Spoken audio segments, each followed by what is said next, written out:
Assalamualaikum warahmatullahi wabarakatuh.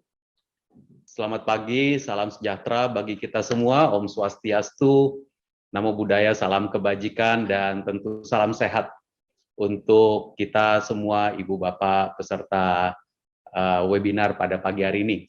Yang saya hormati, Prof. Murmahadi Suryajaya Negara, Ketua Dewan Penasehat IAI, Prof. Mardiasmo, senior saya dan senior kami semua di Kementerian Keuangan, Ketua Dewan Pengurus IAI Nasional, Bapak Ibu seluruh anggota IAI, Dewan Penasehat, pengurus dan seluruh anggota yang berkesempatan hadir pada pagi hari ini, serta saya juga ingin menyapa rekan-rekan saya di PKN STAN, Pak Direktur, para Wakil Direktur, dan juga seluruh sivitas akademika PKN STAN yang berkesempatan hadir, serta Bapak Ibu hadirin sekalian yang mengikuti acara kongres ini.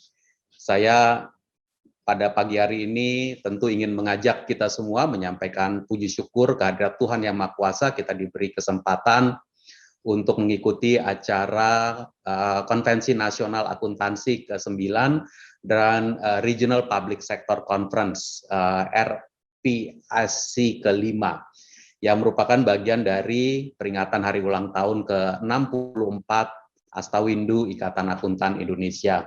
Selamat ulang tahun untuk IAI, dan saya yakin bahwa ini adalah bagian dari kerja keras IAI menjaga perekonomian Indonesia, bekerja nyata demi ketangguhan bangsa. Ibu Bapak sekalian, tadi kita telah mendengarkan apa yang disampaikan oleh Prof. Murmahadi, dan saya rasa sangat-sangat inline dengan apa yang dipikirkan oleh pemerintah, terutama dalam rangka kita mengarungi periode pandemi menuju situasi pemulihan ekonomi yang kita inginkan agar pemulihan itu dapat menciptakan struktur ekonomi yang lebih resilient di masa depan.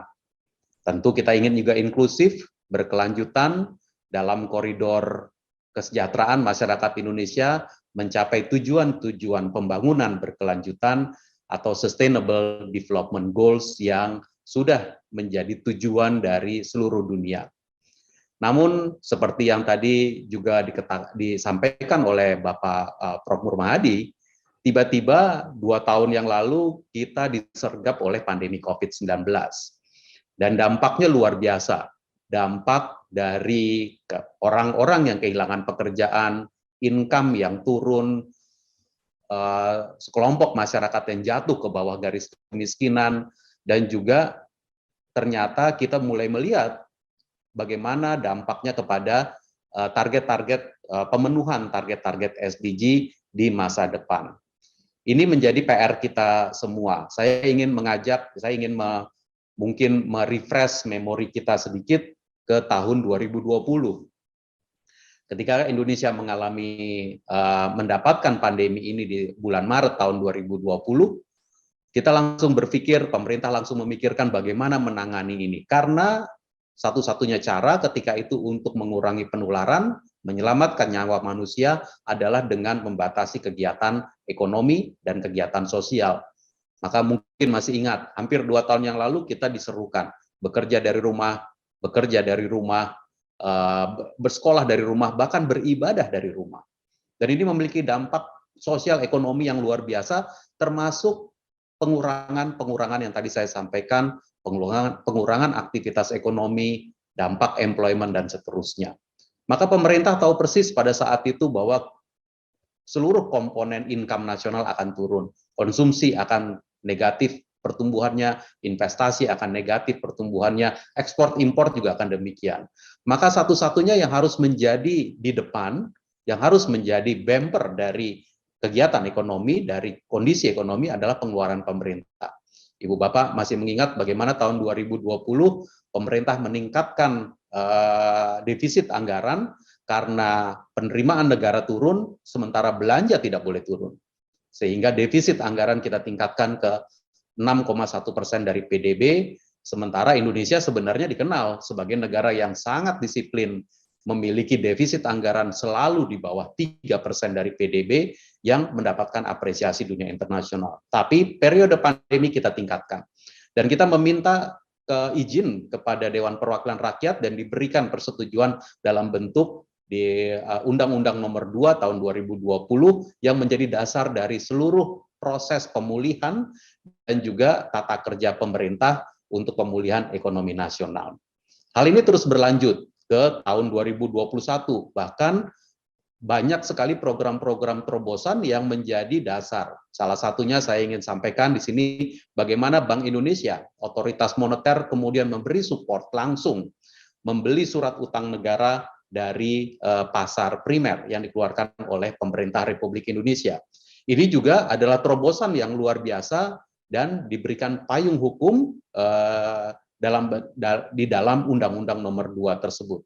Ibu Bapak sekalian, kenapa saya menguraikan ini? Karena saya ingin pada titik ini menyampaikan hal tersebut sebagai ilustrasi.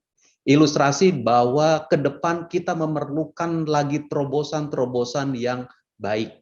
Terobosan-terobosan yang dapat membuat Indonesia tetap menuju arah kesejahteraan dalam koridor governance yang ada. Dan saya yakin bahwa teman-teman di IAI akan menjadi penjaga governance, namun juga dengan tetap memikirkan bagaimana governance yang kita tetapkan tersebut bisa tetap mendorong kondisi pemulihan ekonomi. Karena tantangan jangka menengah dan jangka panjang kita tetap ada dan tidak boleh kita tutup mata terhadap tantangan jangka menengah dan jangka panjang. SDG adalah tantangan jangka menengah dan jangka panjang kita.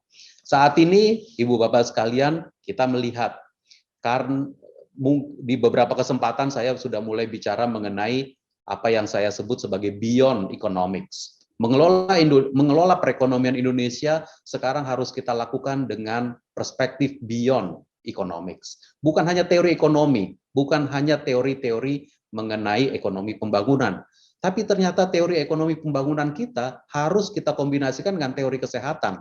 Hal ini mungkin nggak terbayang 10 tahun yang lalu atau bahkan 5 tahun yang lalu. Bagaimana kondisi ekonomi akan sangat-sangat dipengaruhi oleh gerak kesehatan. Kalau kesehatan virus ini bermutasi, lalu tetap beredar di seluruh dunia, lalu kemudian setiap negara mendapatkan ancaman kesehatan, bisa naik, bisa turun, bisa naik lagi, dan telah kita lihat di beberapa negara maupun statistik dunia, yang namanya COVID-19 ini dia naik turun aja penularannya. Nah, apa efeknya kepada perekonomian? Perekonomian juga akan naik turun. Kita akan mendorong vaksinasi, namun yang namanya pembatasan kegiatan ekonomi akan tetap menjadi opsi dari kebijakan.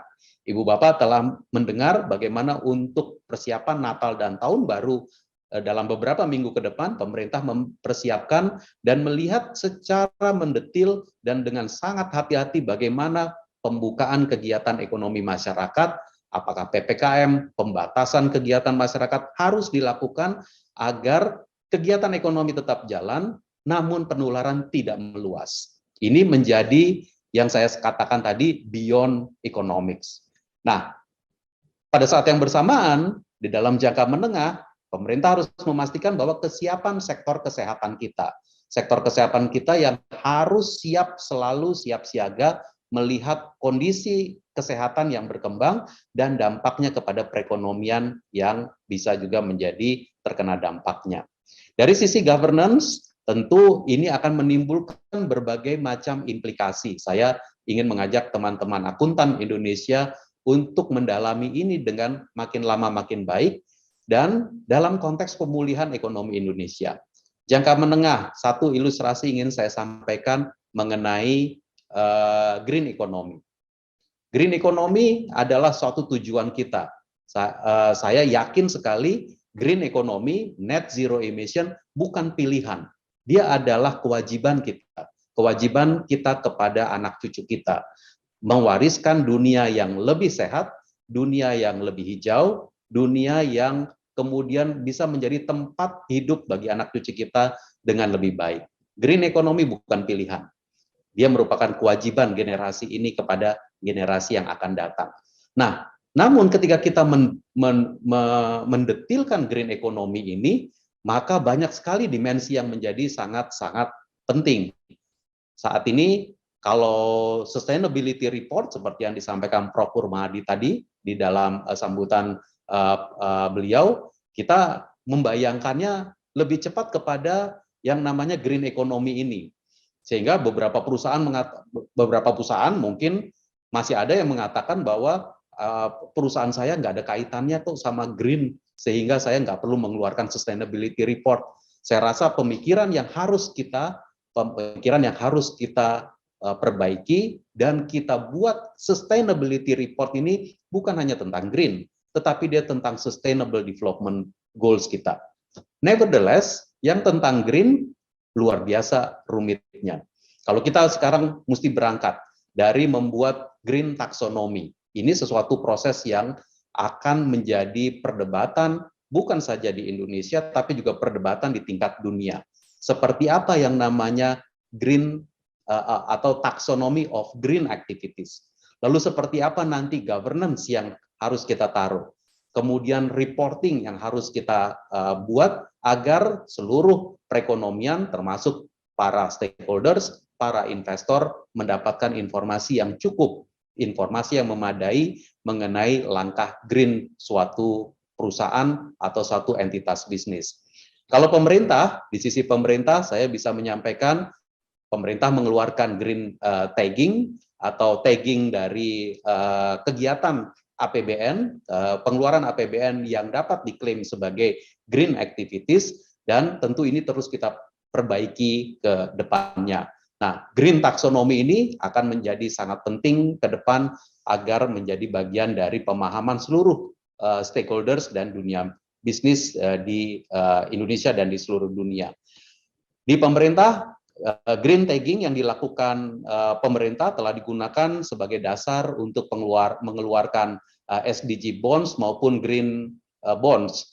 Yang green bonds kita gabungkan dengan sukuk, sehingga Indonesia terkenal sebagai negara pertama yang mengeluarkan green sukuk bonds di dunia. Dan ini merupakan terobosan yang dilakukan oleh Indonesia sekaligus bentuk dari komitmen Indonesia mengatakan bahwa kami akan mendukung, kami akan ambisius dengan target-target green.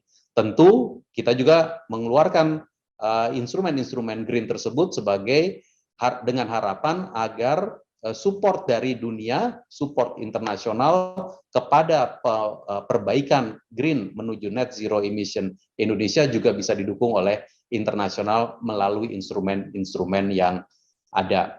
Ibu Bapak sekalian, kita akan tetap mengawal pemulihan ekonomi Indonesia, dan saya menginginkan agar teman-teman yang ada di sisi governance, akuntan bisa mendukung ini, mendorong governance yang lebih baik dalam proses pemulihan kita. Karena itu, saya juga sangat senang sekali bahwa pada hari ini dilakukan penandatanganan kerjasama antara PKN STAN dengan IAI. Ini adalah suatu terobosan yang baik yang saya juga sangat welcome, dan saya termasuk yang sangat yakin bahwa PKN STAN perlu menciptakan akuntan-akuntan yang handal di sisi pemerintahan, di sisi keuangan negara, karena akuntan keuangan negara harus menjadi betul-betul memiliki perspektif yang luas, bukan saja mengenai keuangan negara dalam arti sempit, tapi keuangan negara dalam pengertian perekonomian Indonesia. PKN STAN dalam beberapa waktu terakhir telah mengalami reform yang saya melihat sendiri dan membahas banyak sekali sesi yang saya bahas dengan PKN STAN untuk memastikan PKN STAN yang menjadi sekolah yang benar-benar bisa mengerti hubungan antara perekonomian negara, keuangan negara, dan konteks internasional. Dan tentu dengan adanya momentum kita menjadi tuan rumah atau presiden dari G20, ini menjadi makin kaya apa yang menjadi pengetahuan kita, dan harus kita rekam, dan harus kita simpan, dan kita wariskan, dan kita sintesakan, dan kita ajarkan kepada penerus-penerus yang akan datang. Ibu Bapak sekalian, saya menyampaikan terima kasih untuk IAI dan PKN STAN yang sudah merancang kerjasama tersebut. Akhir kata, sekali lagi saya ingin mengucapkan selamat ulang tahun kepada Ikatan Akuntan Indonesia ke-64 Astawindu IAI, dan semoga ke depan IAI terus menjaga governance, menjaga standar-standar akuntansi kita, dan mendorong pemulihan ekonomi Indonesia untuk Indonesia yang lebih maju.